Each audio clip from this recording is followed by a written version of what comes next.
Hey, sorry. I kind of got held up. The crosswalk on 8th was out again, and I almost got hit by a Prius. But that's, Anyway, I'm here now. Yeah, no, I know. I'm so sorry. I didn't mean to be 20 minutes late. Oh, hey, sorry. I don't think we've met.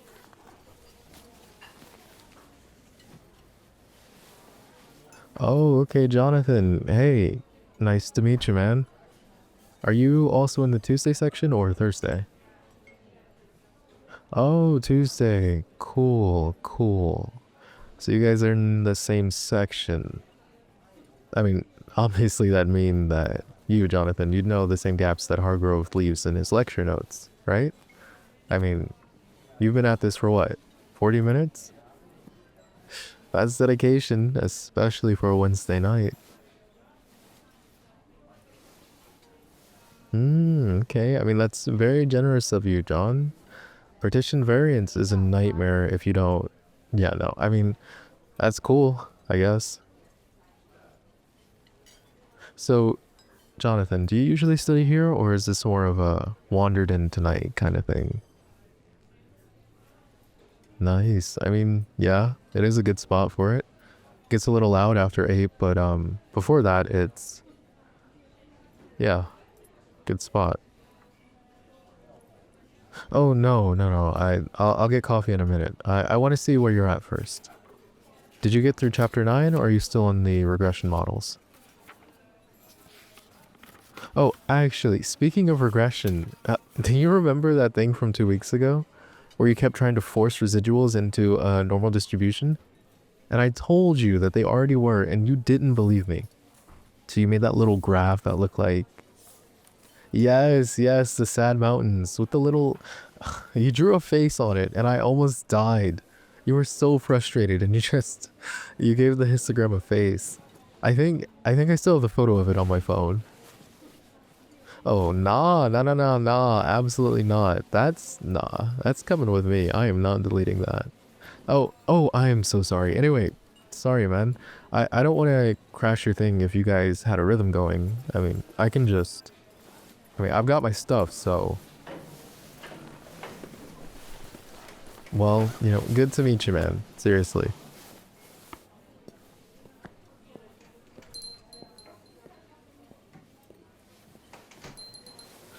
Seems like a nice guy. Cool. So, where are you stuck? I'm not being weird. I was 20 minutes late, and I should honestly try to make up for it. Come on, show me the problem set. Okay, yeah, I see the setup here. God, this is horrible. I mean, the way Jonathan framed this, I mean, it works, it does, but when you get to the multivariate section in 2 weeks, this notation, it's definitely going to trip you up. I mean, it doesn't distinguish between... Okay, hold on, here, look. If you set it up like this instead, see how the subscripts carry through? Same answer, but the logic reads left to right instead of making you jump back to the formula sheet. No, it's not the same thing. It's way cleaner this way. Oh, sorry. Yeah, sorry. Was I moving too fast? Okay, from the top. The null hypothesis for a paired sample is... You remember the base case from the midterm review. Okay, you do. You kept second guessing your null, and I told you to trust your first instinct. You didn't believe me, and then what happened? What happened? Say it loud and proud, come on. That's right, you scored a 94 on that section. It doesn't matter that I remember your score. What I'm saying is the same structure applies here. The difference between the two samples means 0 under the null. I mean, you wrote that on the midterm. The exact phrasing, and it was right then. So all you need to do is what? Exactly, write it here. Are you writing this down, or are you just gonna stare at me?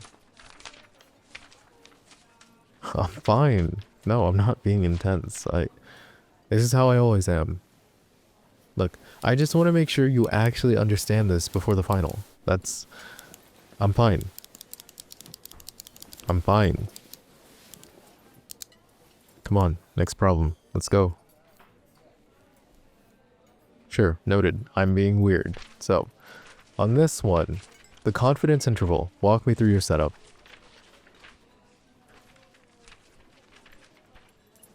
Oh, yeah. You need your calculator? Sorry, I moved your bag. I mean, you had no room over there. I just, put it by my stuff. Your calculator should be in the front pocket. No, you had no room. You were hunched over, and it looked like your elbow was probably going to hit it. I was doing you a favor. There, go. Sorry, the light was distracting. Yeah, well, your phone kept buzzing and it was lighting up every 30 seconds. It's kind of hard to focus. Look, I like having everything close. Okay? It makes it easier to work. I mean, okay. You can have your pen back. It's not like I was going to keep it. No, I wasn't going to steal your pen. Next problem. I'm not deflecting. I'm helping you study. Come on. The multivariate section.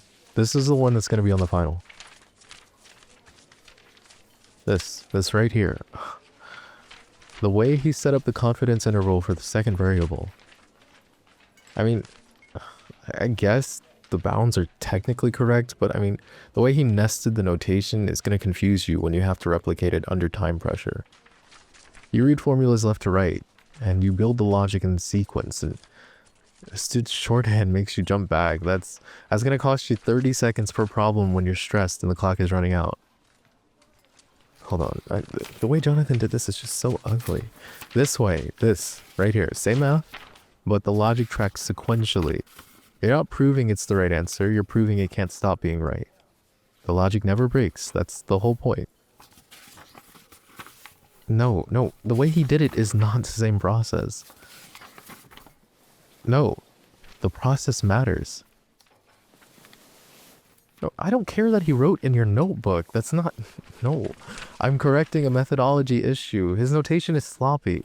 And look, when you're in the exam and you're stressed and you can't remember which...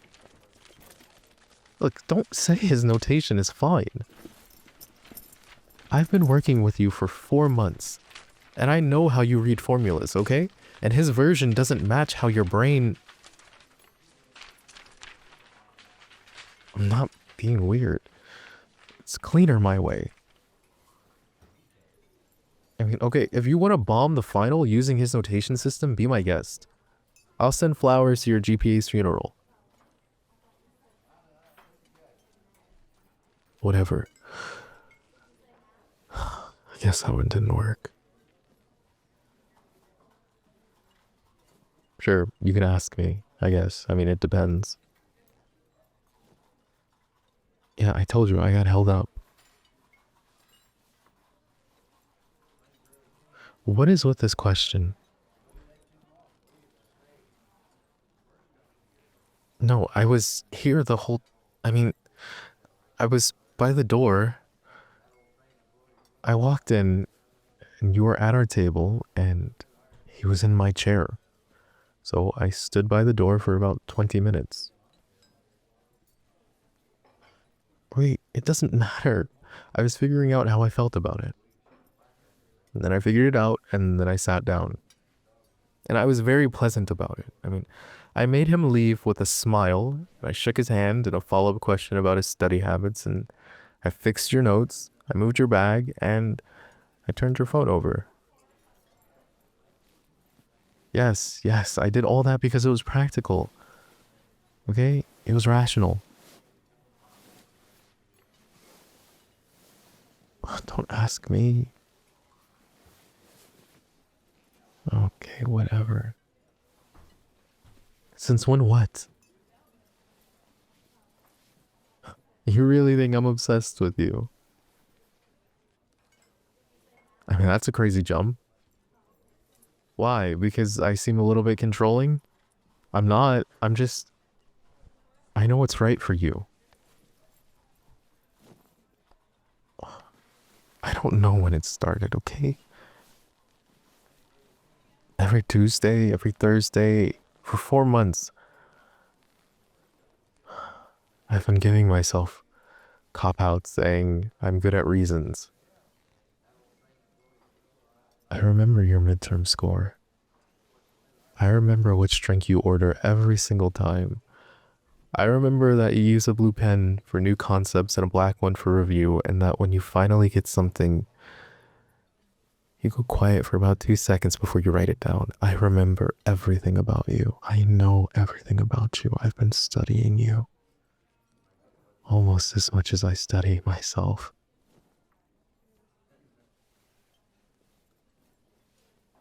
I know. You thought I was just your tutor. Me too.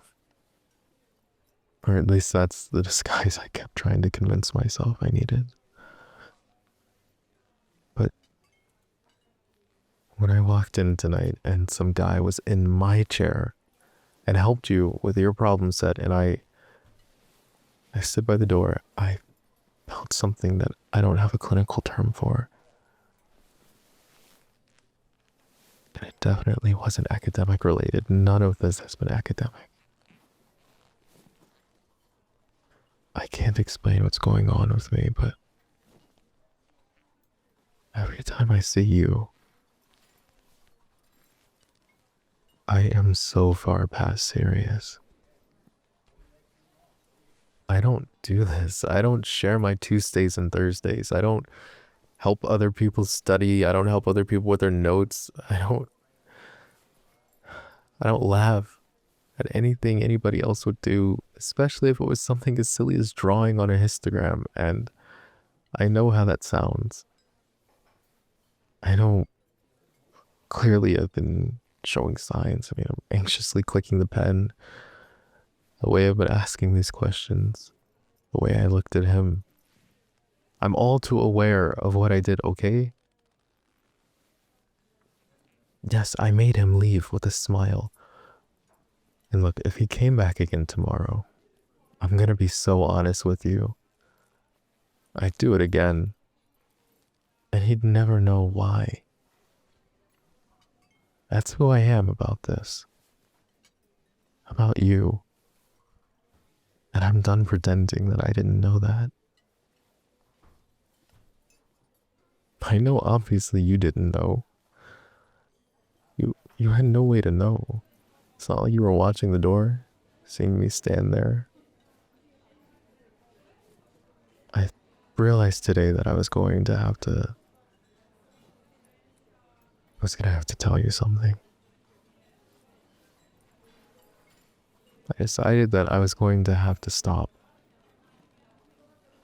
I couldn't help you study unless I finally got the courage to tell you how I feel about you.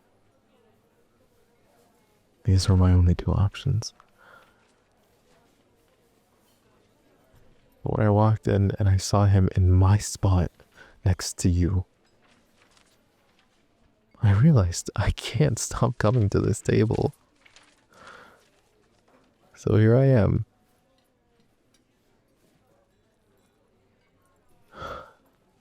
And here I will always be.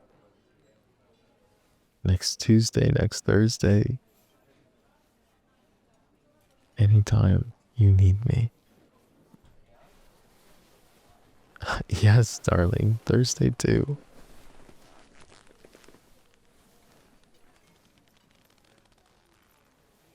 Why are you looking at me like that?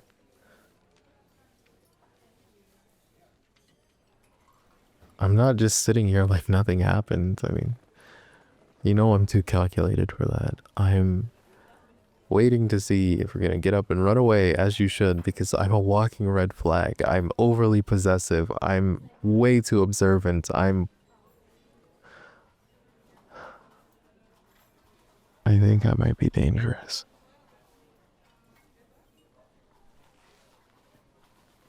Well, good. I'm glad you're not gonna run. It's not like you could anyway. I moved your bag to my side of the table, and I wasn't gonna give it back. Look, I'm being honest. This is honesty, okay? You should know. I'm very possessive. Yeah, I'm a little bit insane. Look, do you want your bag back or not? I'd be careful with your words. Yes, I really stood by the door for 20 minutes. What, you think I would actually almost get hit by a Prius? No, I had to make something up. I had to lie about being late.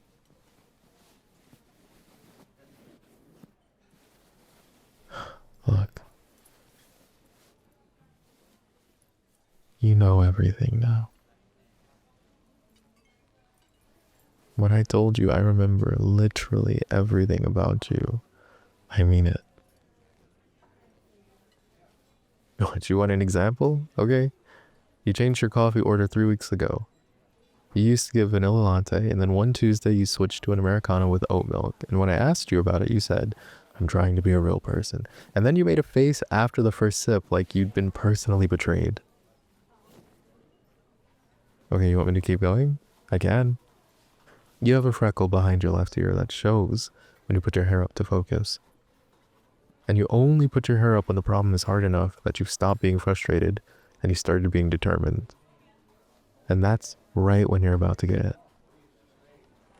When the hair goes up, I stop helping.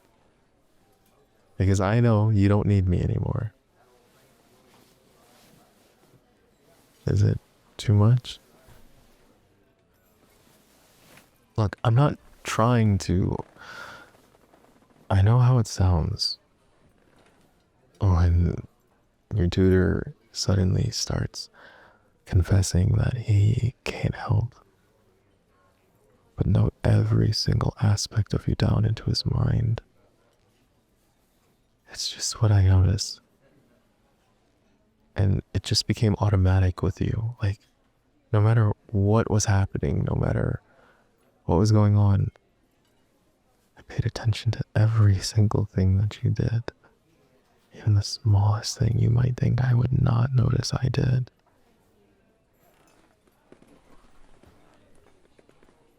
And when I walked in and I saw this random dude helping you, I hated it. Immediately, without thinking. Look, I know John was just being nice. And I know he didn't do anything wrong. I know that. Yes, I did. I ran him out of here. And look, he left thinking we had a nice conversation. I was a good guy about it. And both of these things are true. And neither of them is the whole picture.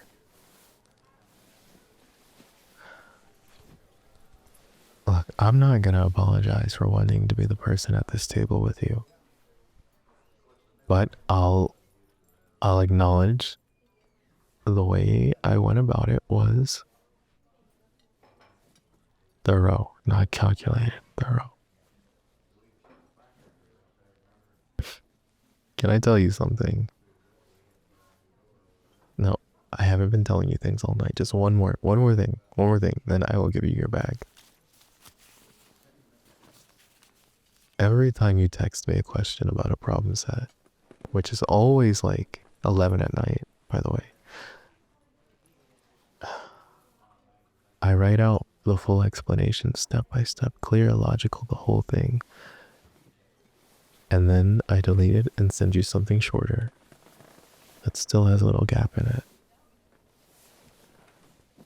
I leave the gap on purpose because the gap means you have to ask a follow-up. And the follow-up means we keep talking, and I need us to keep talking. That's the thing that I can't make sound rational. I leave the gap because I need a reason to still be in your phone at midnight, and I've been doing it since week 2, and you haven't noticed. I mean, sure, if that's what you want to call it, engineering conversation. Yes. I've been making sure you don't end every single time. And the worst part isn't that I did it. The worst part is how I'm telling you right now that I already know I would do it all over again tomorrow. I know what it is. Like, I'm starting to understand what this is. You're making it so clear to me. Everything that's happened.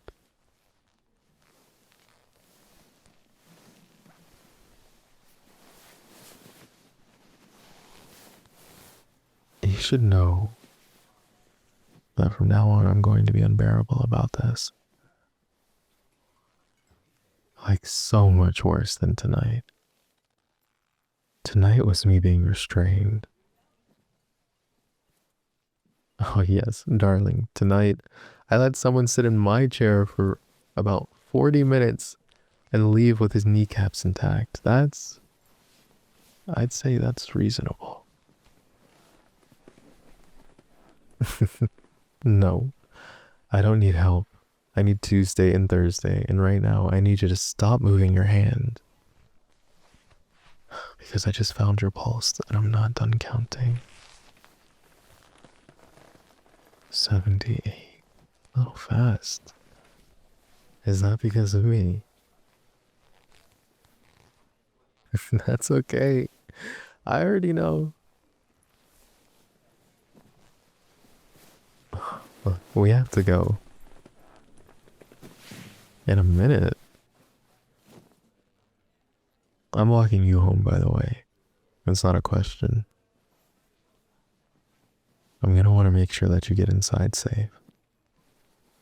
And I'm gonna text you at 11 tonight. There might not be a gap this time. Maybe. Whole answer.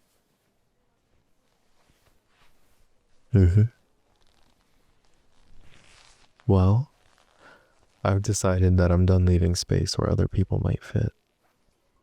I leave any more gaps, I might walk in here the next day and find you with Jonathan, trying to help you out, whatever the fuck that was. Anyway, Thursday, same table, I'll be early. Doesn't matter how early, however early I have to be, darling. I'll expect your answer.